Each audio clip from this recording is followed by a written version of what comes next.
धुळ्यामध्ये मोठ्या प्रमाणावर थंडी वाढली असून तापमानानं 8 अंश सेल्सिअस इतका निच्चांक गाठलाय।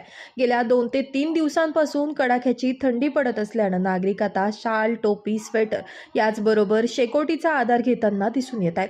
थंडीच्या कडाक्यामुळे सायंकाळ होताच रस्ते निर्मनुष्य होत असून रहिवासी भागामध्ये ठिकठिकाणी नागरिक थंडीपासून बचावासाठी शेकोटी पेटवत असल्याचं चित्र आहे। आर्मी गावावरून बोलतोय।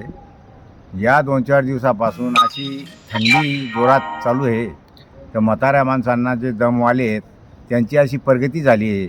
ते खोकला, दमा, त्या घराच्या बाहेर निघता नाही, दवाखाना चालता आहे। अशा एवढी थंडीचं प्रमाण वाढलं, याच्या पुढे काय होणार आहे ते काही सांगता येणार नाही। शेकोटी करावी लागते, घरामध्ये गौरीचा हार त्याच्यात धरून बसावं लागतं। एवढा बाहेर निघायची हिंमत नाही आहे म्हाताऱ्या माणसांची। आणि कामधंद्यावाल्यांचे बी एक शरीराला फार थंडीचा परिणाम वाढल्यामुळे ते पण कामधंद्यावर सुद्धा परिणाम झालेला आहे। आणि रोजगार म्हणून मजुराचं ते उशिरा उठा आणि 8 वाजेला कामाला जात होते ते कमीत कमी 9-9:30 वाजता कामाला जाऊ राहिले।